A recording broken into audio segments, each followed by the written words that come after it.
Hello. Hello. Hello, how are you going? Oh, not too bad. That's good. That's good. What's going on in your world today?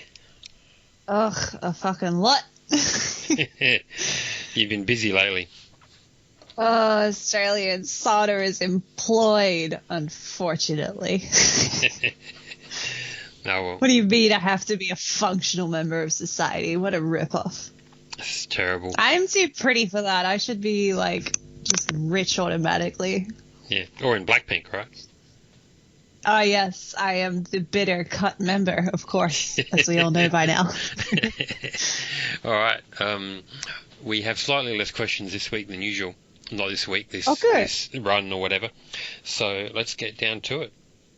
Let's hopefully get this out in less than an hour this time. I reckon we might just be able to do it. We'll see. Cool. Anyway, let's start off.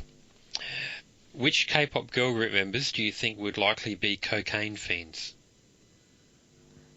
All of them?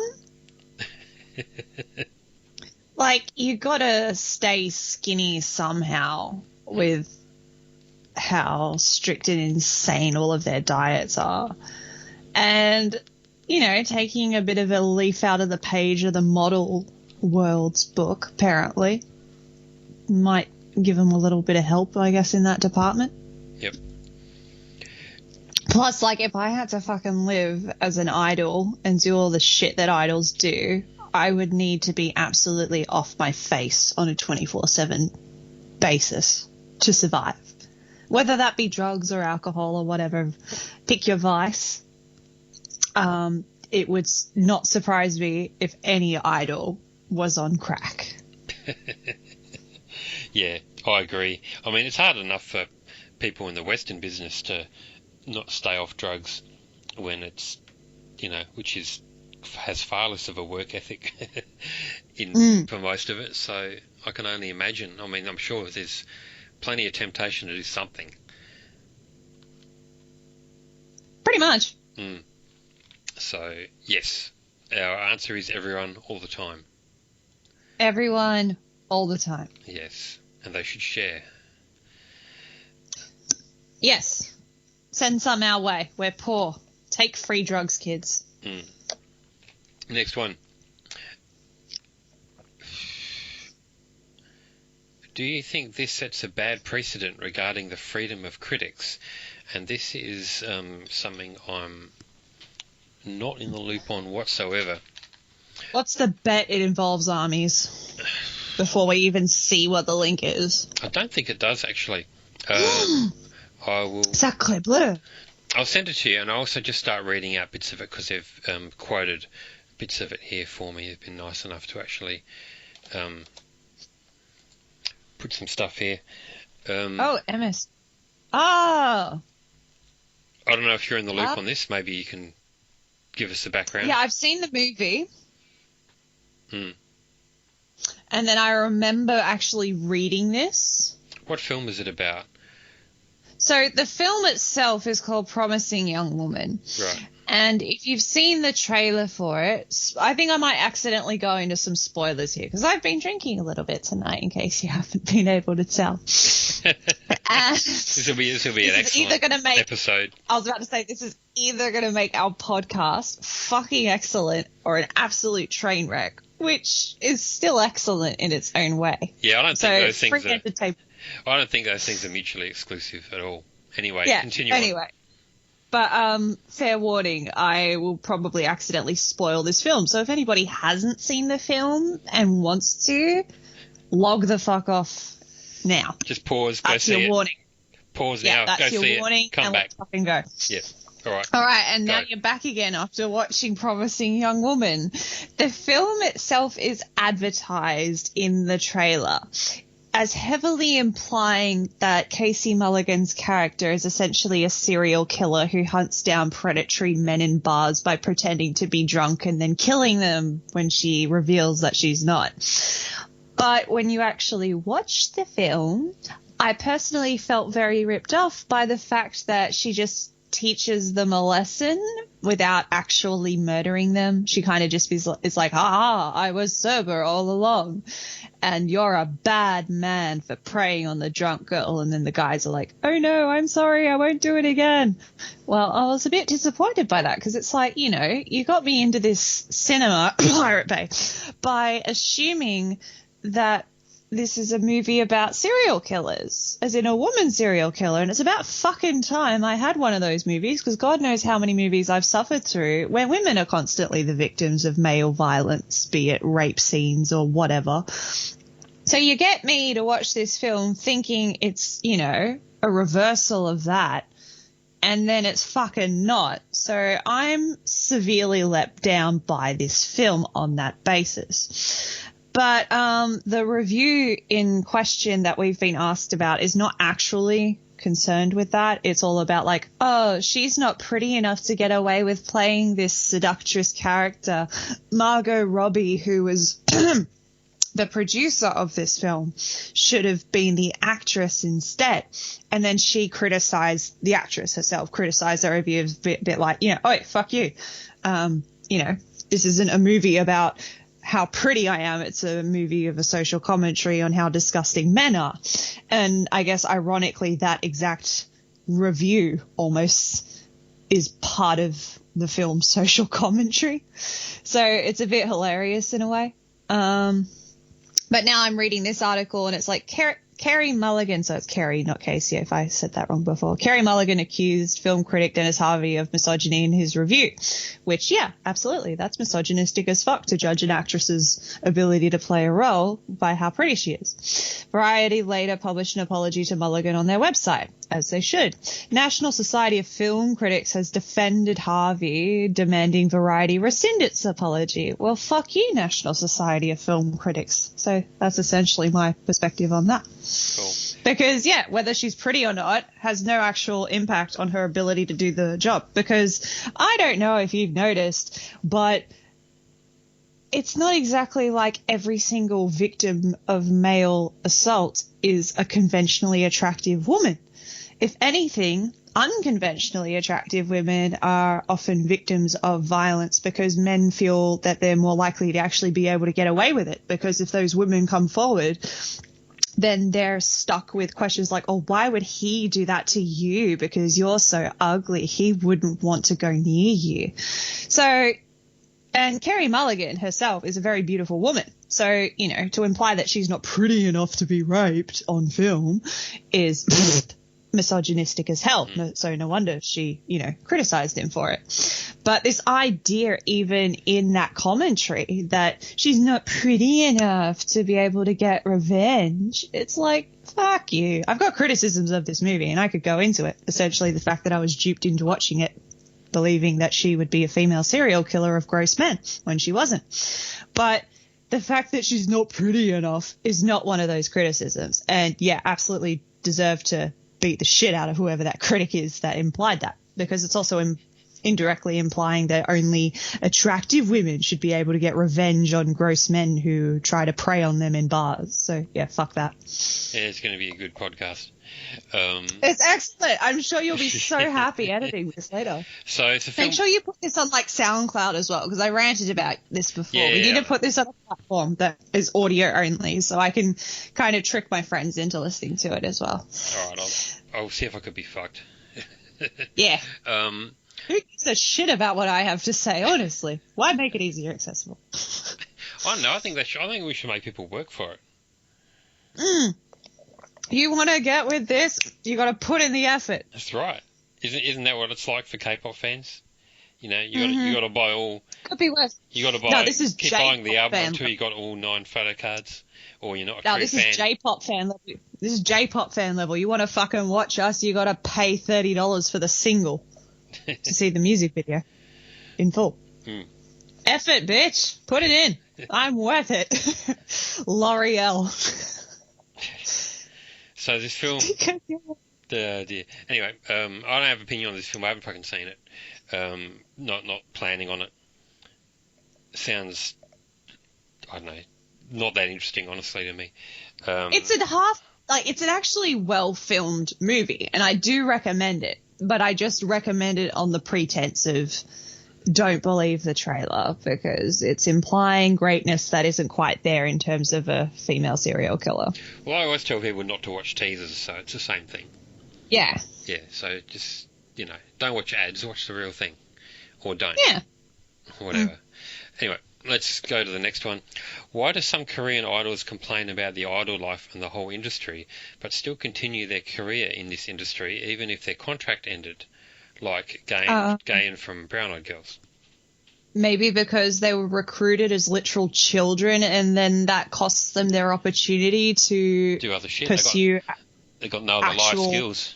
Exactly. It's like they didn't have the opportunity to complete high school in a lot of cases because they spent their entire childhood in the super strict robotic training system, let alone attempting to get a proper college education. So what the fuck else are they currently able to do with their lives? It's not like they can just be like, all right, sick of this shit, I'm going to go be a lawyer, when they don't have whatever the equivalent in Korea is of an ATAR or a HSC or whatever the shit they do in America is. The SAT. So they don't have those qualifications to pursue, quote, air brackets, normal life choices. So it's literally they can only deal with the hand that they've been dealt. Yeah, it's it. And that's essentially being a celebrity. So they've got to make the most of what they've got. So, I mean, it's just, that kind of question is really shit in a lot of ways. It's like saying, oh, well, you made this life choice. Yeah, fuck you. You made this decision when you were this age, so you should have to deal with the consequences for the rest of your life. Fuck you for trying to make anything better for anybody else who follows in your footsteps. How dare you? Everything should just be shit always because you had to deal with it. Weirdos. Next podcast will be like one question with the sole person who's survived the abuse of AustralianSana and has still got enough guts to ask podcast, something. There's not going to be another podcast. I'm fucking ended it all now. We're tearing this shit down. Trashing everything that we built. Anyway, yes, our 100 views on YouTube are over. That's it. Yeah, enough of the celebrity life. This is AustralianSana ruining her own career. Fun. Next question. Why do you think Girls' Generation members or other former groups still take group photos on their birthdays and pretend they are friends even though they are no longer under an agency? Well, in some cases, they actually would have formed friendships, whether it's Girls' Generation. I mean, I can't speak for Girls' Generation because the thought of being friends with 8 fucking people is just absolutely overwhelming. I barely even know 8 people in real life, let alone forcing myself to actually have to be friends and maintain social relationships with all of them. Just sounds the larger the group is, the more likely that we get along so well it's going to be bullshit, because you put any this is large why I group love of girls Jessica. or boys in a fucking group. That's why I love Jessica so much. Jessica was just like, nah, I'm fucking out. I can't deal with this shit anymore. And I'm like, mood. So yeah, Jessica, my girl. But the rest of them, perhaps they actually did form friendships just because of how fucking insane their lives are and the fact that essentially only the girls in that group are able to relate to the other girls in the group for knowing how insane it is to live as a girl in that group. They probably get along a hell of a lot better after their careers are over, to be honest, because you don't have the pressure anymore. It's not like they're being forced to compete against each other for like screen time or lines or whatever. At least not on the same level. They've sort of all got their own path or whatever. They've all gone in their own direction to some degree, so they can sort of get back and look at the last few years and go, well, that was fucked. But... Fuck, that was insane. Kind of like how the Wonder Girls are all friends. Like, the Wonder Girls essentially disbanded years ago, but if you look at, like, their birthdays or one of them getting married, I'm pretty sure, like, Lim was the one who got married. And essentially all of them went to that wedding. So it's, I think that in a weird way, the horrific treatment of living in a girl group is also an odd bonding experience, because it's like everyone in that group would essentially know what it feels like to live that hell with you. It's like being in the same army platoon or Yeah, something like you that. look, yeah, honestly. You hate Such each a other at the close time, comparison. but, you know, a few years later you might get back and have a beer and have a chat. Go, holy fuck, that was insane. Because, they're the only people who really do know that life experience. So it can be a pretty intense bonding exercise. Oh, here's a great question, very topical. Ooh. Is it true that Australians slur their words a lot? And if so, why do they do that? Well, in my case, Australians are fucking drunk all the time. Yes. I think you've got it.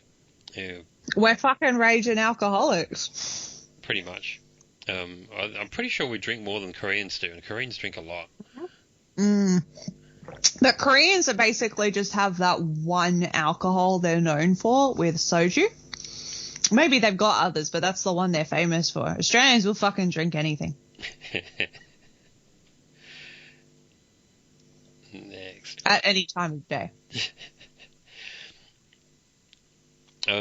I'm pretty sure we've had this before. If you woke up to find out you had grown a schlong, would you try and suck your own brand new schlong? We've had a very similar question. Next. Yeah, we don't care. I care. already have. Look, I would if I could, but I can't reach. I don't have that kind of flexibility. Isn't that kind of like what Marilyn Manson did, apparently, like with removing his ribs? No, I don't think that's real. I think that's like an urban legend. Yeah, there's urban legends around that shit. Sources needed on that one. Yes, citation needed. Yes. Do you think that Anakin Skywalker / Darth Vader would have been less angry if his genitals hadn't been burnt by lava? Well, he was already angry before then when he went around and killed all the younglings. There you go. So, yeah, I mean, you don't watch that shit. That's my very quick answer on it. All right, Next! Cool. Next. Try to keep it under an hour. Yeah, it's not wasting time bullshit Star Wars questions. Next. Successful idols often give their parents all of their earnings to manage for them. I understand that they are too busy to take care of their own finances, but wouldn't they be better off using a professional service instead? It seems like such a bizarre choice to me. Part of that is also, there's a specific word for it, but it's to do with the culture of like being it's not perennial, that's the wrong word. Filial, sounds similar to perennial, but completely different meanings. Yeah. Being the filial child. So it's like you're giving back to your parents who have invested so much in you and your career as a youth. Probably in the hope that the parents will stop harassing the fucking shit out of you and trying to rule your life. God. It's like, hey, have the money, like, now go away, let me do my thing. Honestly, it sounds like such an absolute nightmare because it's like, a lot of the kids who are idols have horrendously pushy stage parents. So it's like the parents force their kids into being these idols and subject them to abusive conditions of child labor. And then the child actually somehow manages to become successful in that. And then they have to give back to the parent who forced them into this hell. I'd be like, fuck you, mum and dad. This money is all mine. But, that would be a scandal in Korea with how respect and age culture works over there. But don't get me wrong, I wouldn't say it's similar, but I work 2 different jobs, which is why I'm so busy all the time and have essentially become a raging alcoholic in my free time. But I also have to currently live at home just because COVID fucked us all over financially. I had to move states and it's a bit hard to just establish myself in a completely new place that I've never lived in my life. So naturally I moved into my parents' house who are new to the state as well, but they own the house. So it's a lot easier for me to live with them than try and find complete strangers to live with because it's like, fuck, as a millennial, I can afford housing. But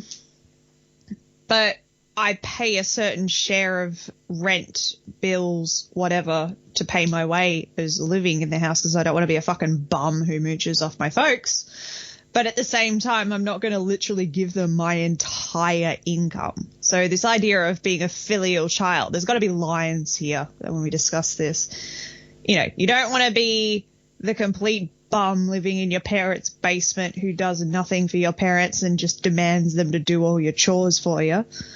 But this idea that you owe your parents for everything in your life is insane. They're the ones who fucking decided to have a child in the first place. I didn't ask to be born. If I had a choice in this matter, I wouldn't even exist. So, you owe me for forcing me to exist in this world. But at the same time, I guess I owe you because I don't want to be a bum living under your roof when I'm still, nearing 30. Not quite 30 yet, contrary to what Twitter may want you to believe.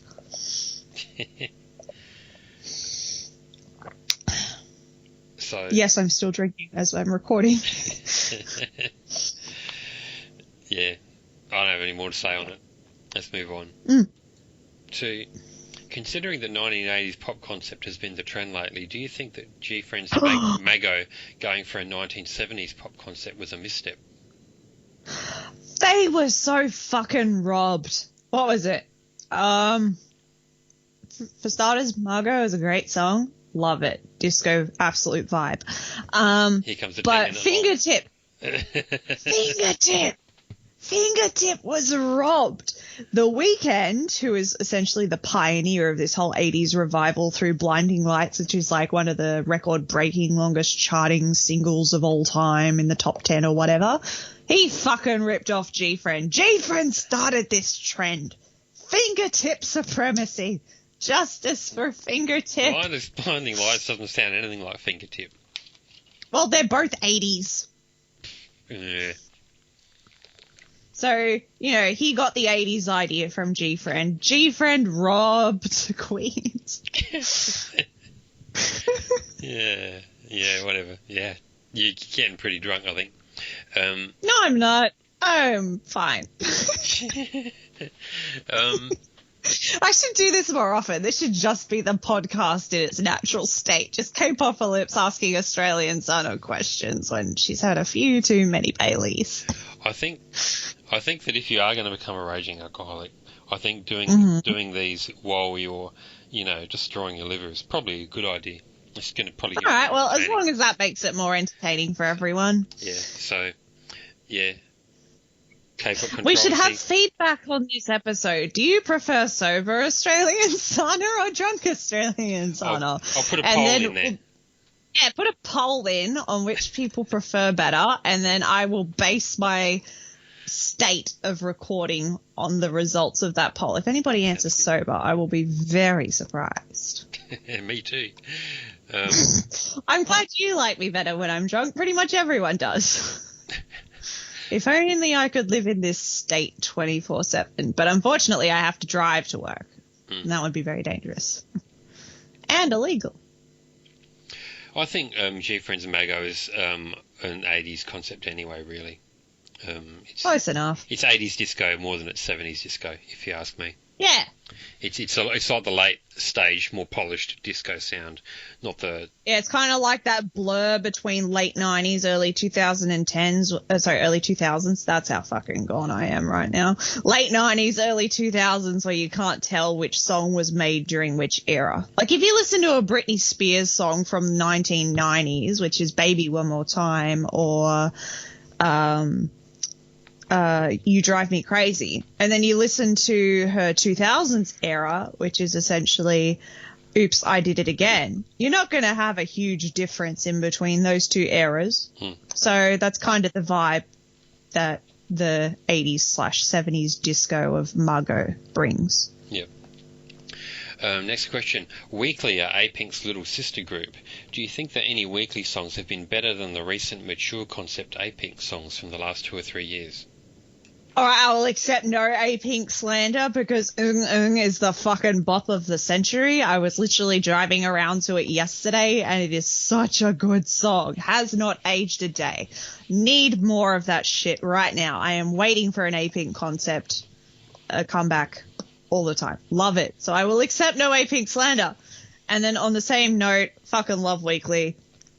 Obsessed with Tag Me. As I mentioned before, driving around yesterday listening to also driving around listening to Tag Me. So I vibe with both groups on a very high level. All right. But equally? Absolutely. I love both of their music. Both of them. Love them to death. All right. Love them. All right. I'm going to go flat no for this. I'm not that sold on Weekly yet.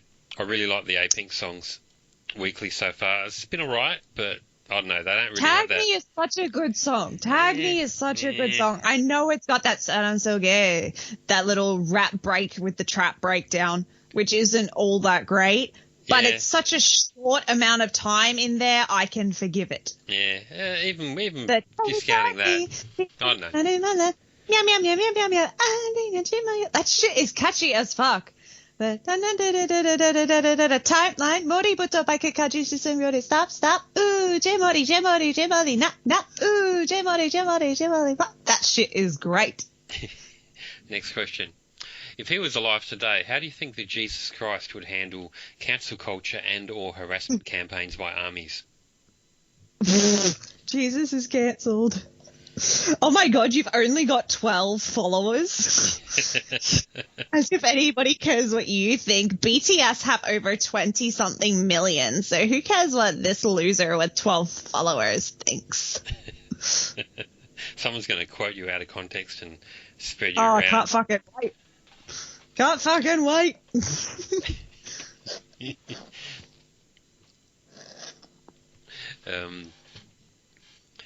How do I think? I don't know. I don't know. Well, Jesus know what isn't really. Did. What did he even do? Just I don't know. Turn water into wine. Hey, right. We got the same. Just you got. Alcoholics unite. Free wine. He surfed a bit. Invented surfing. Well, fuck! I just spilled my drink. Oh no! I got it on tartar. Yeah. No. All right. Well, we're gonna have to pause this podcast for me to clean up for a little bit. Oh yeah. Okay. Sorry. I'll send you a photo of how fucking bad it was. You can put that in the blog. Yeah, do it. All right. Pause. Ah, fuck, what a mess. I'll hang up and I'll call back. Yeah, all right, cool.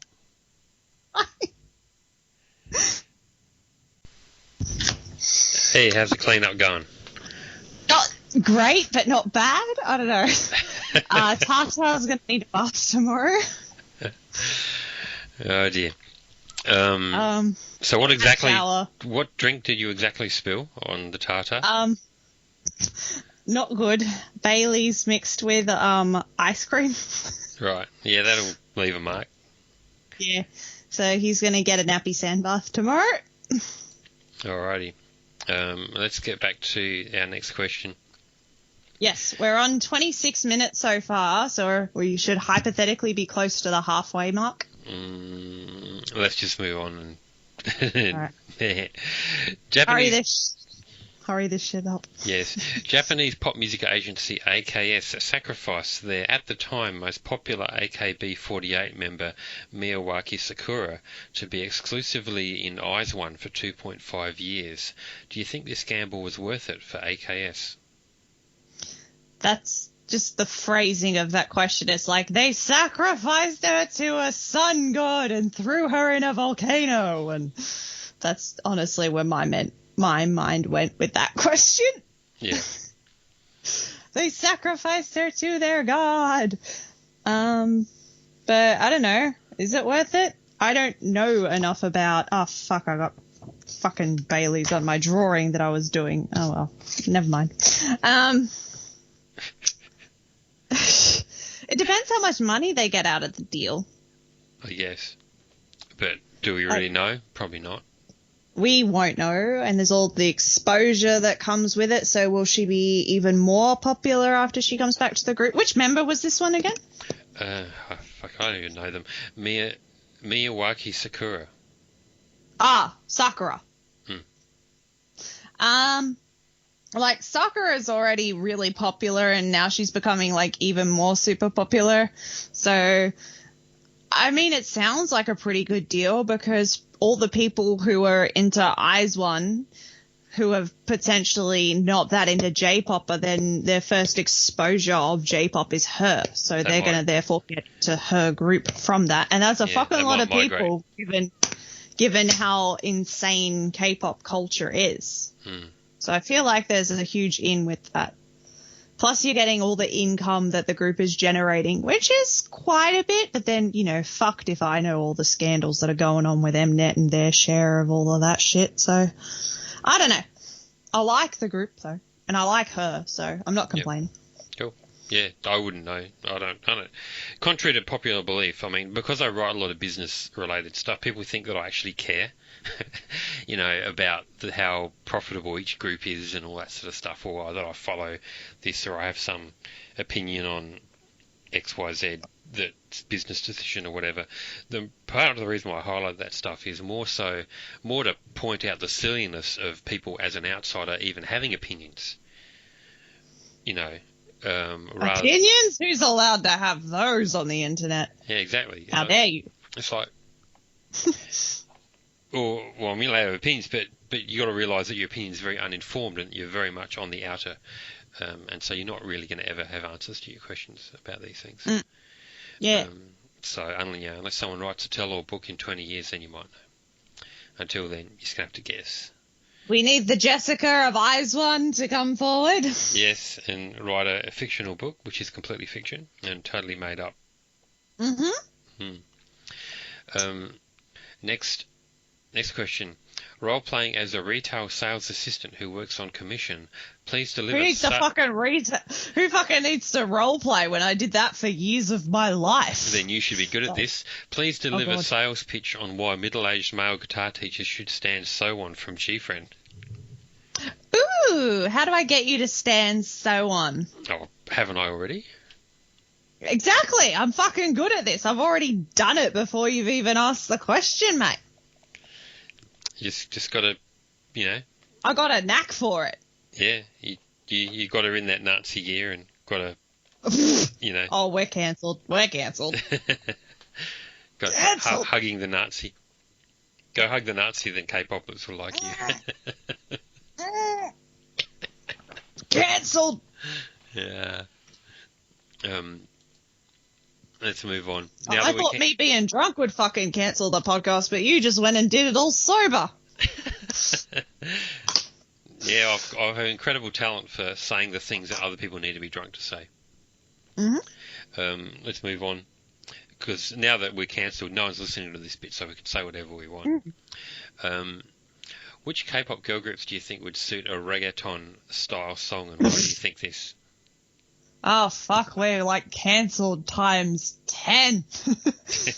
Which group do we recommend for cultural appropriation? Mamamoo by association? Oh, that rhymed. I'm a fucking legend. Yeah.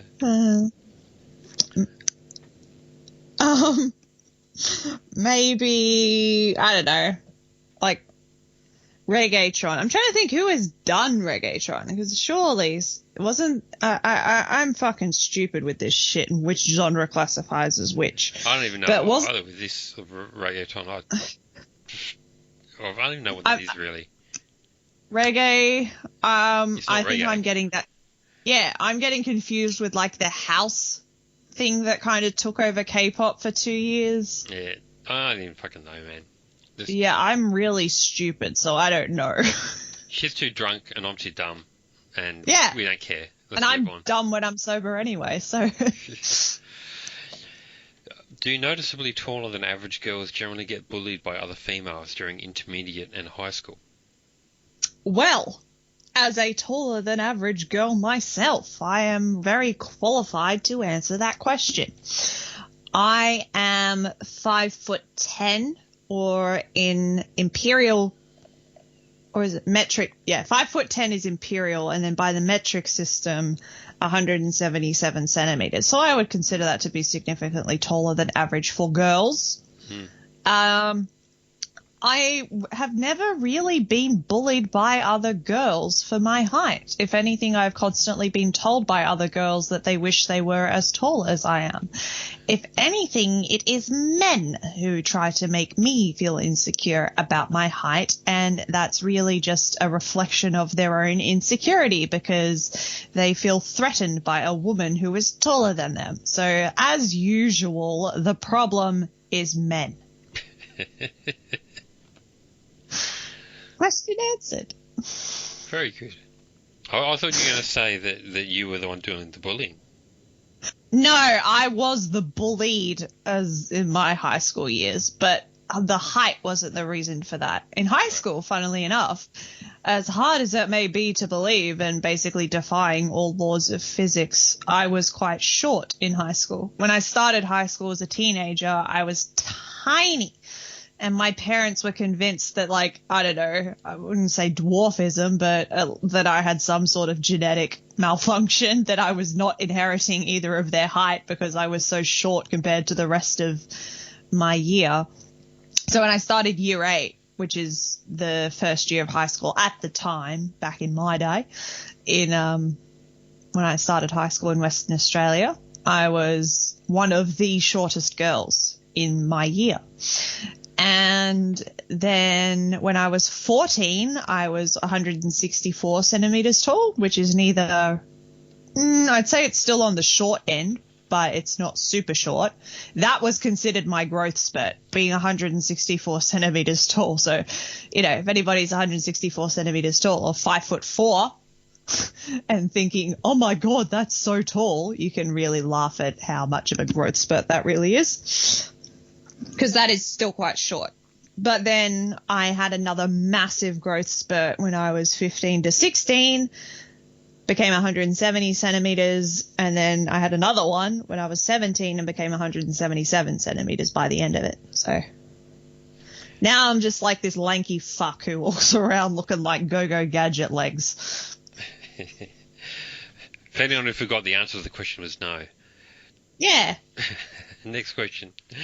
Do you know anything about JYP's cult? Is it like Scientology? I.e. Scientology is just constantly fake BS. It was founded to not have to pay taxes to US government and to sucker the gullible out of the money. Well, to be fair, that's essentially any religion. Yeah, it's just whether it has enough followers to be classified as a cult or a real one. That's the difference. Yeah, it's really only the amount of members that makes a difference. Mm-hmm. A religion is just a cult that got popular. Yeah. Got on the hit parade. We're so cancelled. But we don't, yeah, I don't think we know anything about JYP's cult. I just know that it was like, I think it's like some really weird sect of Christianity, probably the same part of it that was responsible for the coronavirus outbreak in South Korea that was happened last year. Yeah, it might have been. Yeah, it wouldn't surprise me. Yeah. Please rate these SM Girl Group debut songs from best to worst. Please explain your order choice. And we've got CSJH to Grace, Too Good, SNSD Into the New World, FX La Cha Cha, Red Velvet Happiness, and Aespa Black Mamba. All right, so SNSD immediately gets the number one because that song is iconic and I love it. I haven't heard CH whatever, so they kind of just get the last place by default just Trust because me, I haven't right heard this song. All right, then we've got FX New ABO was their debut. It was La Cha Cha. Really? Because Yeah. New ABO would have thought, all right. No, La Cha Cha isn't bad. I don't mind it.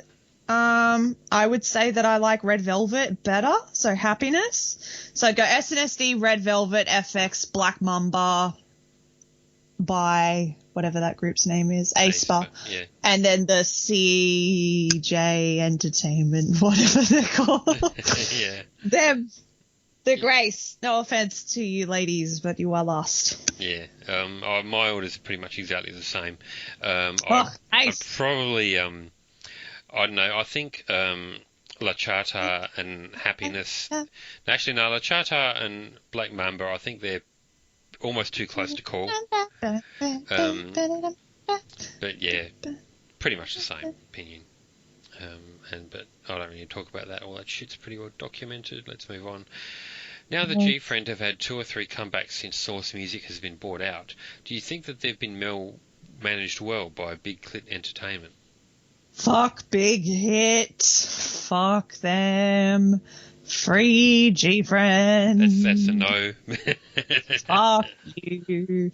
They forced them onto Weverse, which is like their shitty alternative to the fan cafe, and Korean fans have rightfully been like, oh, fuck that, we don't want to join this shit because it's completely unmoderated garbage. So they've lost a lot of the organization that comes from the fan cafe, so their charting has just fucking plummeted, which is like, ugh. Because they weren't charting. Well, they were charting all right, but now it's just like gone, dropped off of Melon in a fucking week with Margot, which deserved to be a smash. So yeah, that's essentially it in a nutshell. Is like, music's good, but the music was always good with G-Friend, and they're just fucking ruining them by forcing them to be on Weverse, and then they've been blacklisted by NBC because Big Hit has some fucking bullshit thing against NBC, which is all BTS and shit. It's like, G-Friend aren't BTS. Don't involve them in your petty bullshit. But they're the ones who get blacklisted because they're associated now. So that's fucked up. And then, you'd think, G-Friend are associated with BTS, so you get the rollover from ARMYs, but ARMYs, we all know, are cunts, so we don't want them rolling over anyway. And half of them are like, we don't want girls near our oppas. So, but they don't say it in that way. They'll just say it in some other bullshit way of, we don't want them freeloading off Big Hit's fame. They joined later, even though Big Hit and Source have always essentially been the same thing to begin with, because half the members of G-Friend trained under Big Hit. But yeah, it's just like, you got your bitter morons who seem to think that if it wasn't for G-Friend, then they would be the ones dating BTS. As if. Oh, yeah, and that whole Nazi shenanigans, that's Big Hit's fault. Everything's Big Hit's fault. Yeah. Fuck Big Hit. Not only are we cancelled, we're getting sued. Oh, yes, we are. Yeah. I can't wait. Sued for the... I hope the armies listen to this podcast and they just mass spam it to Big Hit, be like, get them taken down! Getting sued for Big Hit's Nazi S&M dungeon. Yeah. Next question. I love your podcast so much, and they always brighten my day. Gee, I hope that might change now, but we'll see. Yeah, that's ruined. That's ruined. Yeah. Can you please do them more frequently? Would you consider doing them on a weekly basis? If we had the demand for it, maybe. I think we'd need a hell of a lot more interest to justify the weekly. Weekly? Yeah. Weekly, tag me, tell me. Timeline,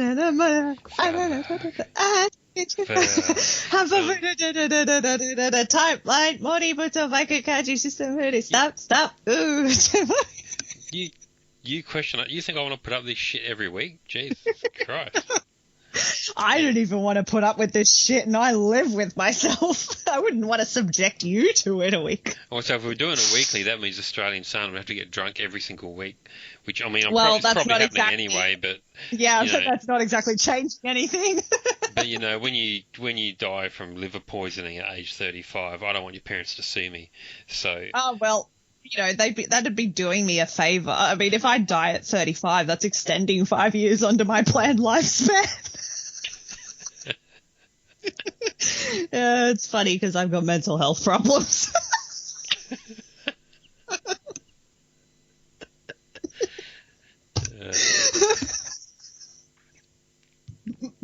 Sorry. I'm okay. I'm fine.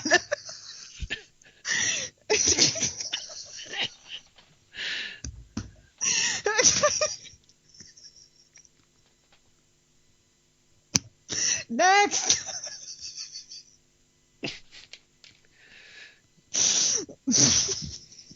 I just work here. I don't know what's going on. Next question. This makes his next question even more relevant. How do you think he'd fare as a parent? Oh, God.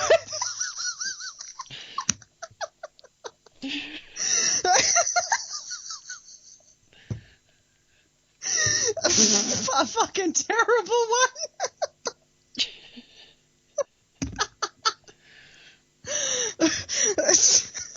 Do you think you'd beat the kids or just poison them? No. I wouldn't be abusive to the children in that way, but I just feel like inheriting my genetics in itself is child abuse. So I'm eliminating myself from the gene pool before we can even go there. Very considerate. I mean, honestly, let's look at what these kids would be inheriting. Like, there was the whole lung shenanigans, which, you know, collapsing lungs. Here, have some tube inserted into your chest while you're completely awake because it's illegal in Australia to knock you out in the emergency room. If you're wondering why I'm a raging alcoholic, it's because I've suffered through so much pain that death in comparison seems a welcome release. So I've been wishing I was dead every day for the last 5 years. Welcome to my trauma. And I'm not exactly about to subject a child to that. Then we're also involving hereditary depression from both sides of my family. When I say the following, I'm putting like an asterisk, like, by all means, people with autism are super valid as people and don't try can and have save yourself now and uncancel yourself. We've already gone too Well, far. I have autism, so I can't be cancelled for that. So I'm just saying I would, like, there's people with autism who have kids who are completely capable of having kids, but when you combine my autism with my other fucked up qualities, it's just super unfair for me to then inflict that upon my offspring. So I've just tapped out of the gene pool and be like, nah, that's me gone. Nah, no kids. Nah. Yeah, like, I think I'd be a good parent, but I'd be a good parent out of obligation to be a good parent. I would not enjoy it. I'd be a really good parent, and I'd just be super miserable, and the kids grow up and they'd be all fine and well adjusted, and they'd benefit my wonderful parenting, and then one day they would come home and find my brain splattered all over the couch, and they'll go, wow, we never saw that coming. Why did he do that? You know, he's such a nice man. But it would be because, you know, I just drained all the last tiny bits of passion out of my life out of having to raise this fucking you think child. that's bad, but you're also the male in this situation. If you think that's bad, try being the mother, because as soon as you have a child, that is forever the rest of your life's identity. You're no longer a woman. You're no longer an individual. You are that child's mother from the time that they come out of you until you die. And that is just horrific, in my opinion, because I'm a selfish cunt and I love myself too much to ever have my identity rely upon another person above me. So, yeah, no kids. Right. AustralianSana will not be reproducing. You can all celebrate. Yeah, glad you got that out of your system. Let's move on. Have angry stans ever tried contacting your work to try and get you fired and or kicked out of a tertiary education institution before? Oh, they have absolutely tried it, but I use fake names on my social media. I use like a fake name on my Twitter. I never tied my job to my Twitter or my social media, so good luck. Yeah. I don't say that as a challenge. No one's ever tried it with me, but I mean, even if they did, it wouldn't work. I mean, they've tried it on, they've tried it on both, failed miserably, and even if they had have tried it on my tertiary degree at the time, I almost wished that they did, because my graduating paper at university was literally how Stan Twitter fosters a culture of cyberbullying, and it was so good I got a high distinction and was invited to present at a student conference. So a big thank you to everyone who told me to kill myself on the internet over that time period of Tartar Adventures Gate, because you basically got me an A at university because I turned your shit into my paper, and I got a really great grade out of it. So thanks. And if you had have tried to get me fired and found out where I was studying, you would have only just furthered my case study with more evidence. #win. Yeah, I've already I'm playing 40 chess. My bosses already know about, you know, insane K-pop fans and shit like that. So I gave them the heads up. And I said, look. Oh, yeah, same with mine. Like, I kind of, at the Christmas party at work when I was still relatively new, I kind of explained what Tartar Adventures was. And how, like, I had insane people on the internet trying to convince me to commit suicide as if I wasn't already suicidal enough to start with. And how obviously it hasn't worked, but I was able to, at some point in the conversation, I was like, here, Google my Twitter username and see how lovely people on the internet are. So they know. Yeah. If you try and do it, you'll only just be proving the point of how insane you all are. Yeah, my bosses know. I told mine something. I said, hey, you know, I write stuff. A lot of people don't fucking like it, and one day they'll probably find out what I do. and they might get in touch. So just be aware of that. And now my bosses read my work. Oh, good. Yeah. And by the way, I feel like if this is going to be a regular occasion, we should try and find a way for your Patreon or something to fund AustralianSana's alcohol bill.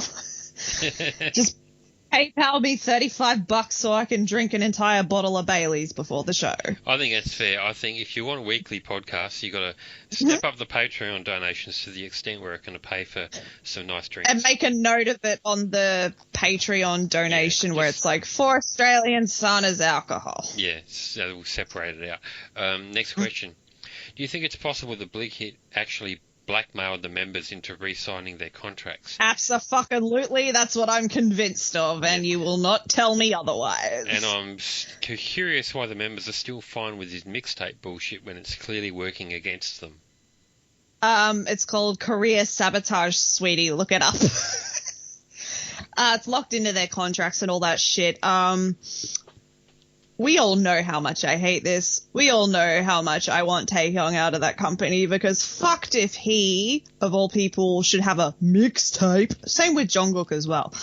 Because Jungkook is like, you know, one of the most popular members of the group. So he should absolutely have his own album. Taehyung's music should have their own album. This idea that they should release their music for free so that Big Hit can control them and force them to receive significantly less income as an individual than they would receive as a group so that they can still somehow try and convince them that they're meaningless as a solo is just bullshit. If you actually look at Bang Shi-hyuk's interview with Time magazine from either last year or the year before, literally says in his own words that the reason he doesn't do mixtapes is because of, quote, liability, end quote, of the members.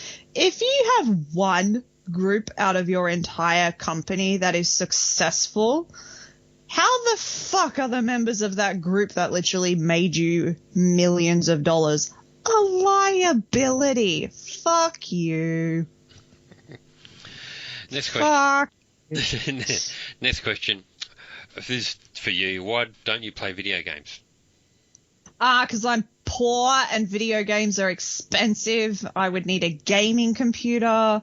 I would need the games themselves. If anybody wants to donate to AustralianSana's gaming fund or donate a full-on gaming setup, I would humbly accept this donation. But in the meantime, I'm fucking poor, mate. Well, seeing as how you're poor, next question. What ingredients do you put into your vegetable stews? Who the fuck makes vegetable stew? Poor people. Well, like you. You're not that poor. No, I'm 2-minute noodles poor. Right. And non-nutrition poor. Yeah, fuck that. I want to die sooner. Okay. What do you think of the army attacking other artists and their fan base to put its own artists up?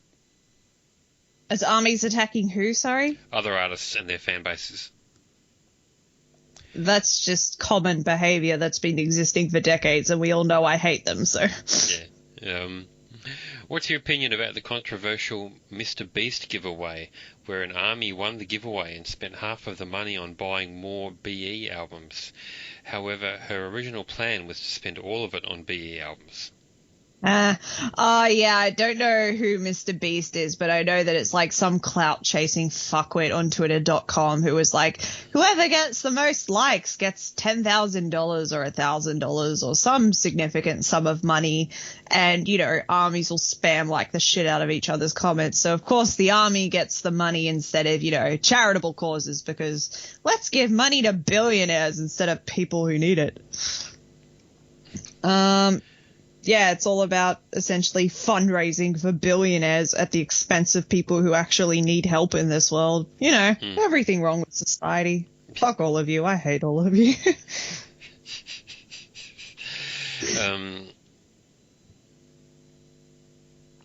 BTS parasites. Famous people using BTS to gain fans. That's existed since BTS basically started becoming popular in 2016. Mm-hmm. I think that relates to some other question. I'm not sure which one.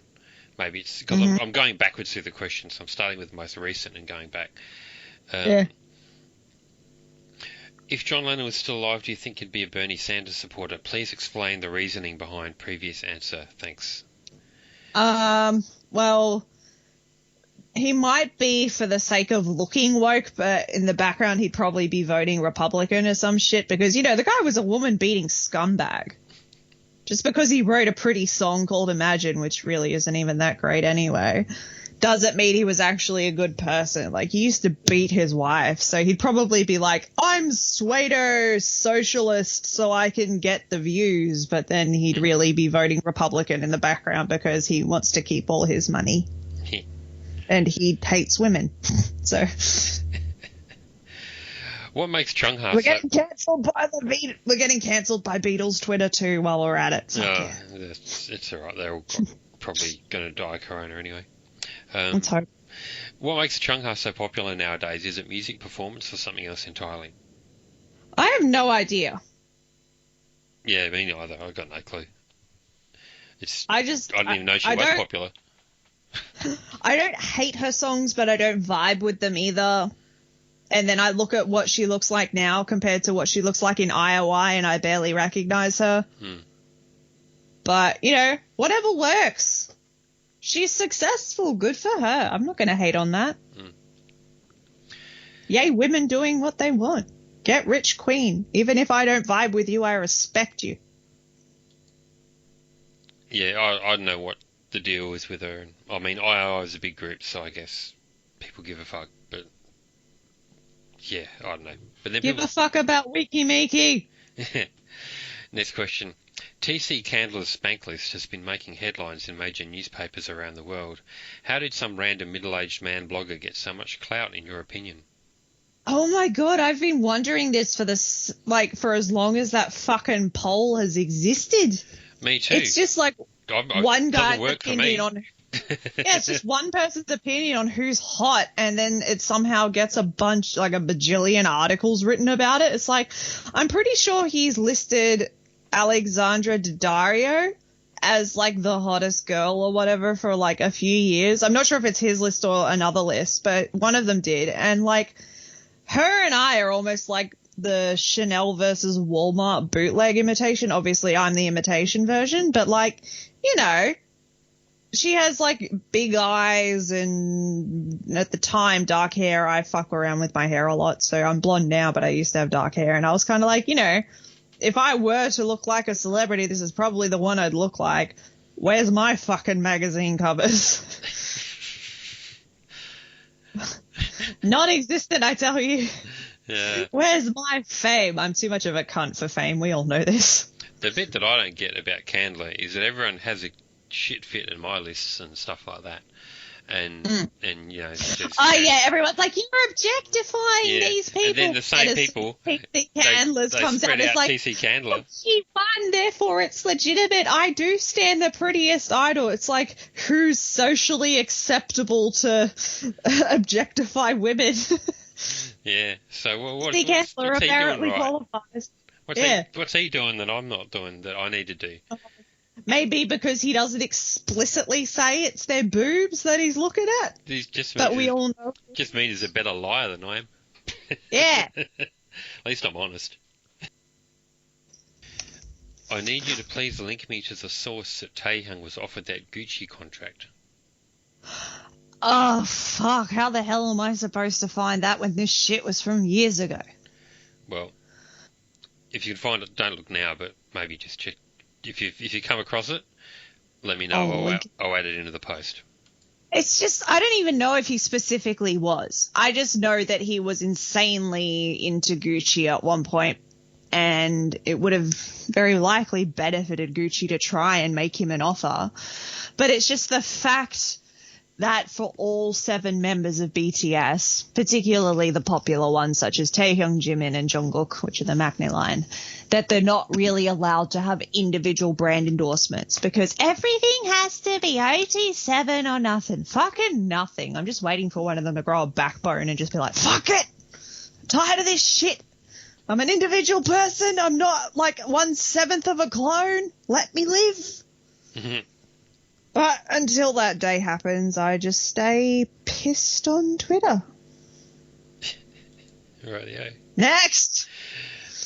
You're in the mood for a hater. You remember the last time we did a podcast and someone had something about saying that you were... Oh, yeah, defending Big Hit or whatever, BTS. And yeah, they're back. They're yeah. Been wonderful. Yeah. Hi, I asked that question and I continue to see that she is still deflecting. All of the BTS... How the fuck was I deflecting when I literally answered the question? All of the BTS members are complicit. Bang is right when he says he made the group, according to AustralianSana, or if they had any say in their work, then they also have a say in the parasocial plague-like level that they have spread. It's hard to... And I fucking hate it, and I've openly said that. It's hard to take it seriously because all she does is make Big Hit the villain when it's quite obvious that the group itself is just as bad, maybe even worse. Well, I hardly doubt that 7 individuals in comparison to $1 billion conglomerate have the same weight when making decisions. Just because I don't fucking like the company they work for doesn't mean I entirely excuse them of their own behavior, and I highly believe that some are more responsible than others.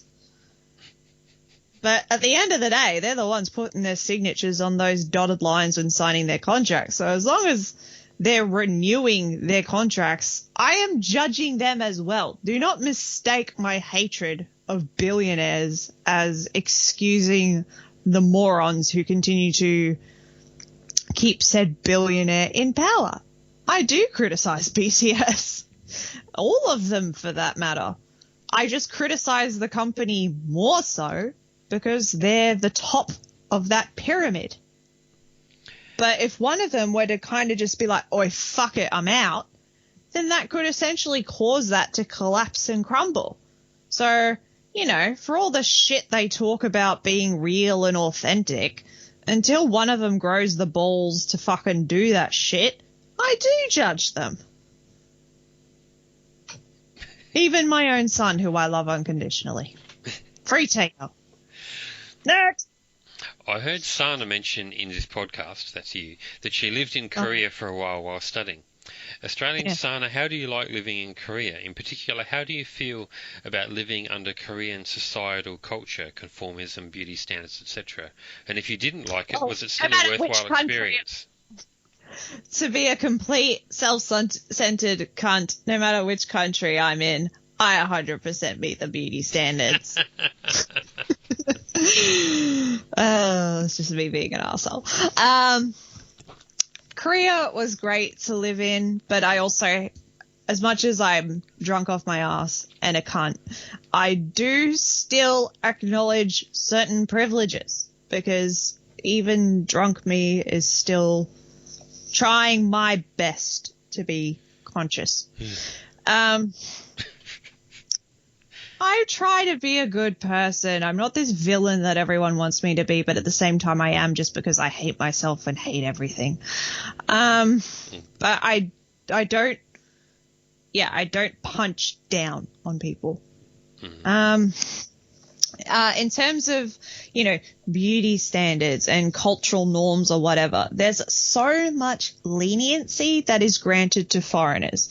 So whatever you do see in terms of living abroad in Korea, it's not the same as what it would be like to be a Korean who was born within that country and then subject to the standards of their own society.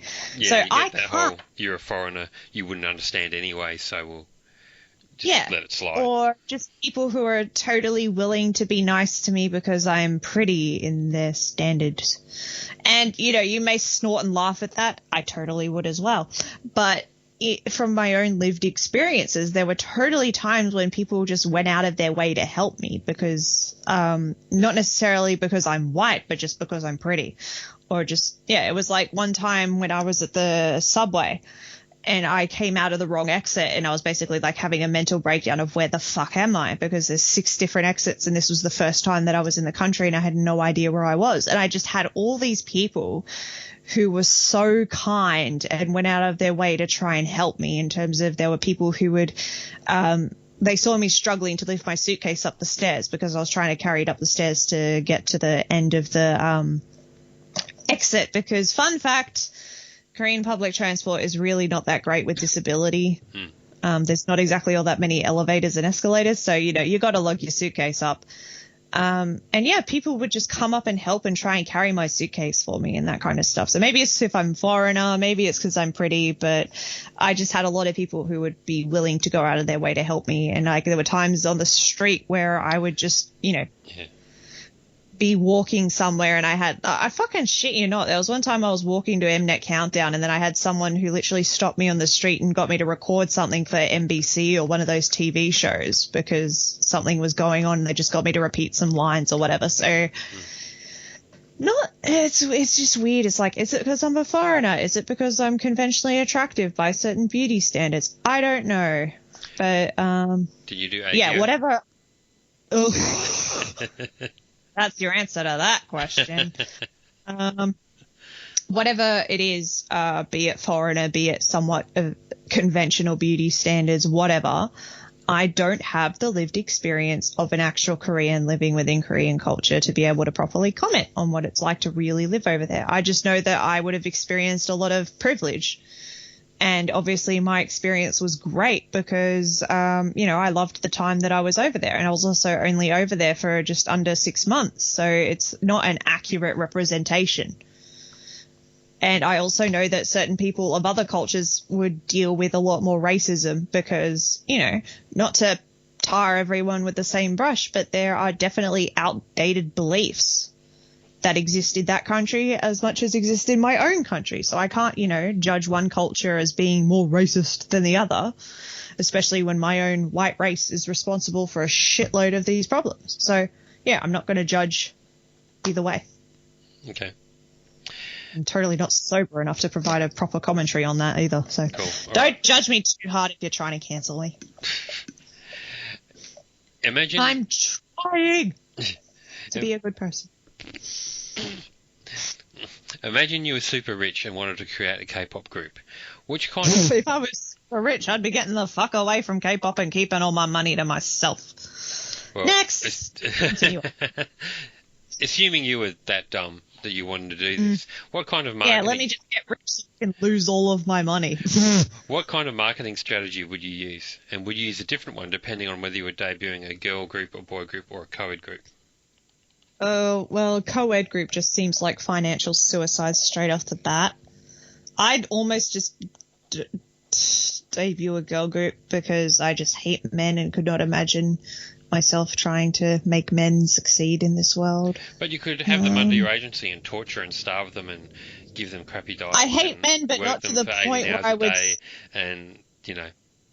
As hilarious as it sounds, it's like I hate men, but not enough to subject innocent men to the torture for the problems of other men as a societal whole. So yeah, I couldn't do that. I'd probably just focus on a girl group. Okay. I love women more than I hate men. But what marketing strategy would you use? That's the question. I don't even know. TikTok. That shit's popular these days. I'm down with the cool kids. I know what is trending. Cool. It's on the TikTok. Next. Now, your hater, someone else has chimed in about your hater supporting you. They're saying, I don't understand the person who said that AustralianSana covers up BPS bad behaviour, because didn't she tweet something like, fuck you, you're fake woke, fake your intelligence, or some shit about RM during their covertly state-funded performance in Saudi Arabia, which seemed Yes, pretty... and then I got super cancelled for that. Yeah, which seemed pretty... which seemed pretty out of RM's control for me. Dude might write lyrics and some music, but control like this to be able to choose where they perform, especially with the government involved like that, is most probably much beyond any K-idol ever. So instead of covering their mistakes up, she's blamed them for shit miles beyond their control. I can never please everyone, can I?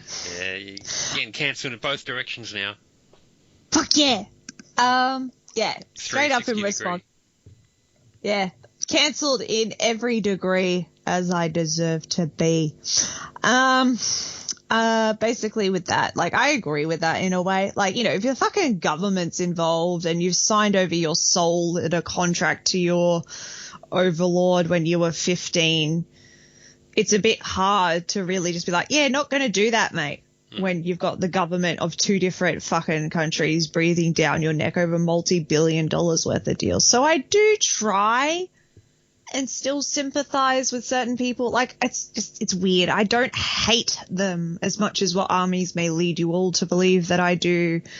It's just, I am annoyed with them for continuing to put up with this shit when they had their contracts up for renewal. So it's like they're willing to sacrifice the integrity just to stay on with the company and make more money. So, but again, you never know what this company is holding over their heads. As much as, it's all a conspiracy theory unless you're directly involved with them. It's not exactly all that hard to imagine that if you've been under this company since you were 15 years old, they've built up a certain amount of blackmail on you that they would just conveniently start leaking to dispatch if you were to threaten their security and stability. So it's just fucked in all directions, and I have no power or control over anything whatsoever. So why should I really care?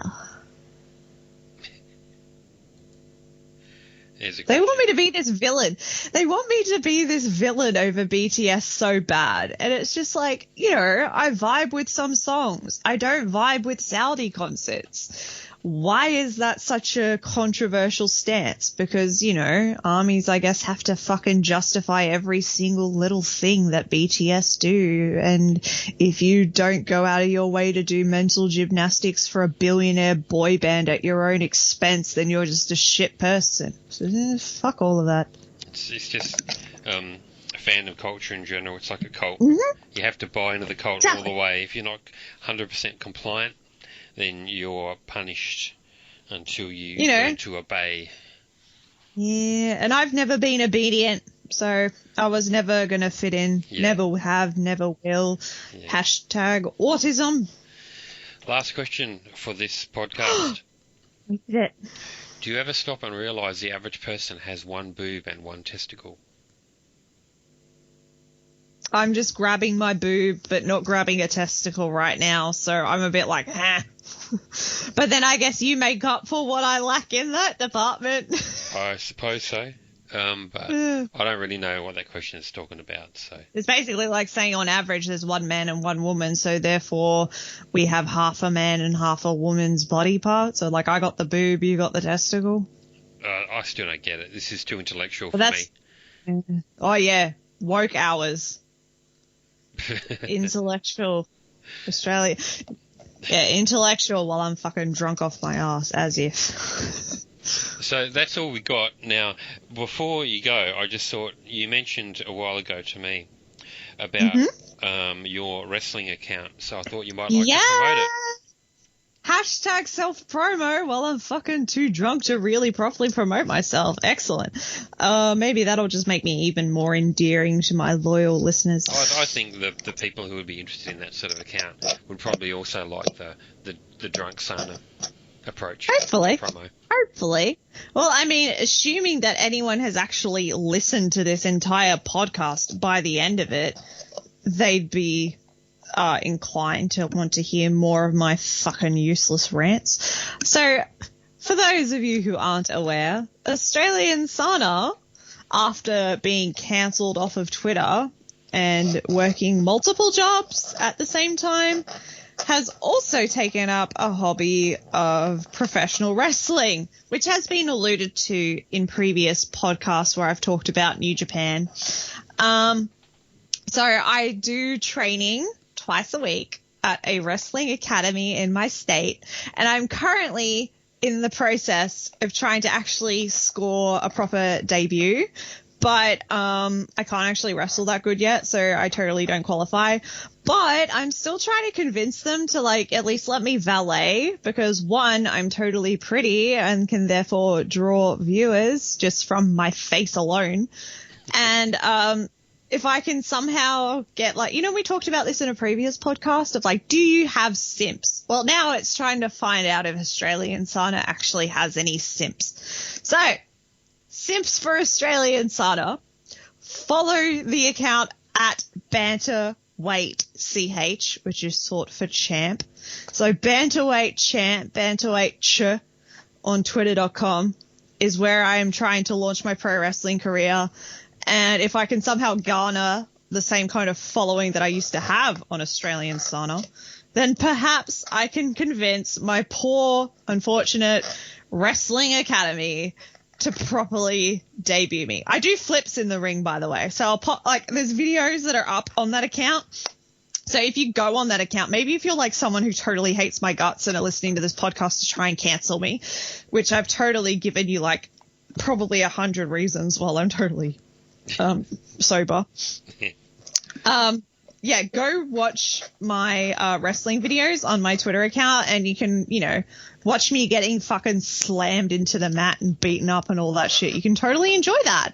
Like, I'm so happy if the people who follow me are only following me to, like, watch my inevitable destruction, because that totally works too. So this is, like, something for everyone. For people who want to see me succeed, follow my account and you might see me do cool stuff in the ring. For people who want to see me break my neck and die, follow my account and watch me get fucking choke slammed by, like, dudes, because essentially this wrestling place that I train at is one other girl or two other girls and then like 20 guys. So I'm fighting grown-ass men in the ring. So I'm probably going to die. And, you know, if you hate me, you should totally be on board to watch that shit. So, yeah, either way, you hate me, follow my wrestling account. You like me, follow my wrestling account. And, yeah, if I can get like a few thousand followers again, like back in the old days, maybe I can use that as leverage to be like, oi, debut me, oi, debut me, oi, debut me, I'm popular again. Because, yeah, I'm sure as hell not going to debut on Wrestling Talent alone. Yeah. All right, cool. But I'm pretty. There you go. You heard the woman. Yeah. Do it. Banter, weight, CH. CH is short for champ. I'll be sure to add and I'm sure you'll yeah. Yeah, I'll put it in there somewhere. All right, thanks for talking to me again. I'll let you go. You've before you spill more Baileys on everything.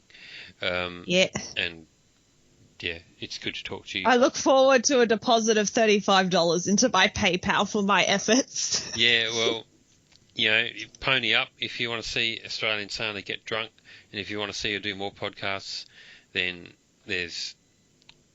you should more make likely a specific. You should make a specific link at the end of this podcast for people to donate money specifically for my podcast. And then that way, whenever it gets to $35, that's when we film another one. You need your own Patreon. In that, and you know, in if that actually existed, then we both know we'd never be filming anything ever again.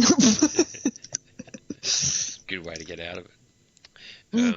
Anyway, thanks once again, and we'll be back next time. Stay safe, kids. Will we? We'll probably. Will we? If we'll possibly. We'll see. If AustralianSana's not dead from alcohol poisoning, or any other forms of mental health problems. Yeah. And yeah, put your questions in for next time, and maybe I'll answer them sober. Maybe I'll answer them drunk. You never know. One way to find out. Mm-hmm. And I'll put up a poll, so vote. Do you want sober or drunk? We want to know. Do you want a drunk or sober AustralianSana? You should put it up on your Twitter, because then I can retweet it to my followers as well. All right, I will do. I can't wait. Awesome. No worries. Thank you, and bye. good night. Bye.